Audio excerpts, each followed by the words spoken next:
What's going on, everybody? This is Tom from Lagline News, bringing you the latest information on gaming news.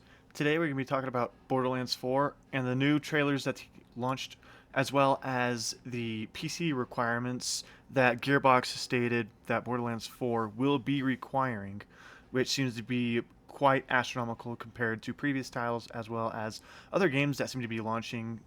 They don't seem to be needing as much for their system requirements as this game does. So after watching all the videos that they released, I'm not going to lie, this game looks vastly superior compared to the previous Borderlands games. They look like the game is much polished. The combat system, looting system, a lot of the new movement mechanics look amazing as well. This game looks like it is going to be probably a Game of the Year worthy type game. I've played Borderlands games before in the past. I've never been a huge fan of them, but this one has actually piqued my interest a lot more than previous titles have. So let's get into it and see what they have.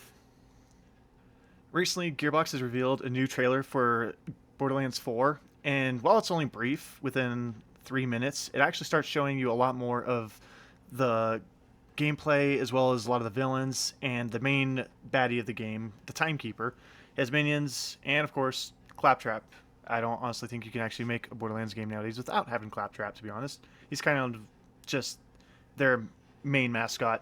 You can have everybody else, but Claptrap is the main guy. Now, Borderlands 4 launches on September 12th for PC, PS5, and Xbox Series X/S, with the Switch 2 version eventually coming later date. And the base version of the game will be around $70, and the game just looks huge to explore. It looks like that Gearbox has really put their best foot forward to actually really make you want to explore the entirety of the world, not just keep rinse repeating the same type of maps over and over and over again.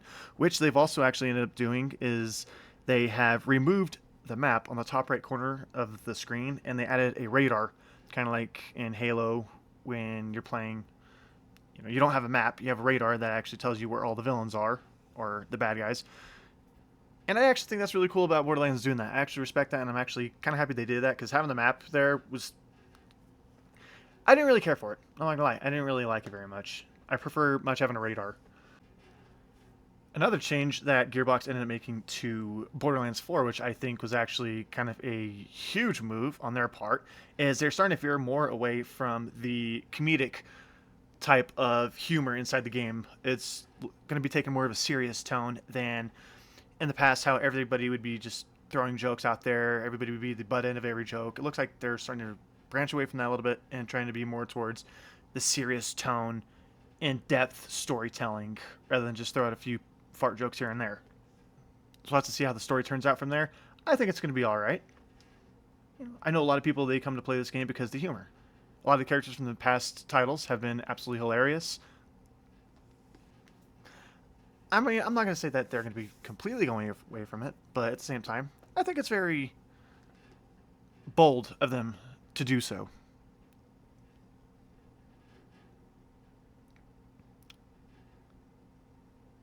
And like I said, the radar is actually replacing the map on the top right corner, as well as a lot of other type of features that they're adding that the community apparently said that they wanted, and Gearbox is actually taking notes and implementing inside the game.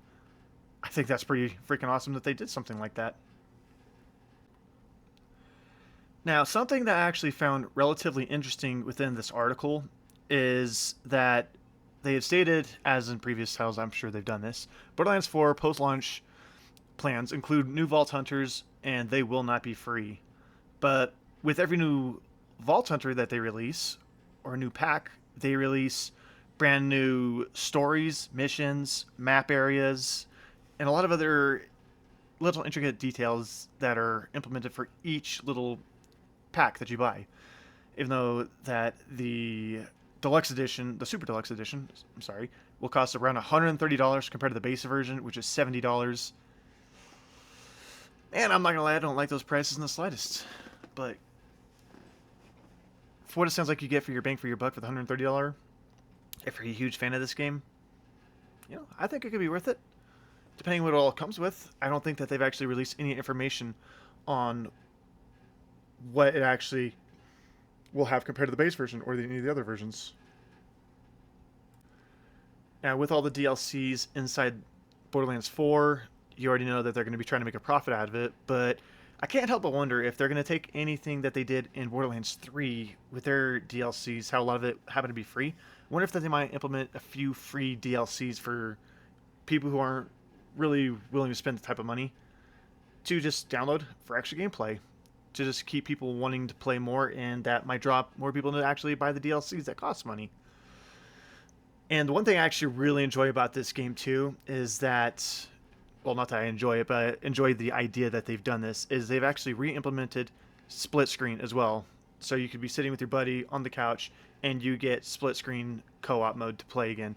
And I think that is one of the best things I've ever heard, actually. I know a lot of gaming companies, they like to divert away from that and make you actually buy your own system, buy your own game, so that way you have to play online with people. That's one thing that a lot of games, in my opinion, have actually completely drifted apart from, or drifted away from, is the entire couch potato mindset where you're playing with your buddies in person. You know, it's a lot more fun when you actually get that in-game feel, and it's just more fun that way. I love playing online, I'm not going to lie. I think a lot of games work really well that way. However, you will never be able to convince me that playing online adds more feel and more depth than playing with your buddy sitting right next to you, trying to go right through the entire game. There's no way. So I'm really excited for that specifically, and I want to see what other kind of DLC characters they have. And I'm actually really getting more amped up about this the more I even think about it. And I don't even like this type of game mode, for God's sakes, this game series. I'm not a huge fan. But this one, I'm actually going to go ahead and play it, because this looks awesome. Now, onto the actual PC specs for the game, I think are completely just insane. For the operating system, obviously Windows 10 and 11 for both minimum recommended. Processor, minimum, is the Intel Core i7-9700 or the AMD Ryzen 7 2700X. And the recommended is the Intel Core i7-12700 or an AMD Ryzen 7 5800X. That is crazy. Memory, 16 gigabytes of RAM minimum, 32 gigabytes of RAM recommended. Graphics. Now we get into the fun stuff. The NVIDIA GeForce RTX 2070 or an AMD Radeon RX 5700 XT. The recommended required for graphics cards is NVIDIA GeForce RTX 3080 or an AMD Radeon RX 6800 XT.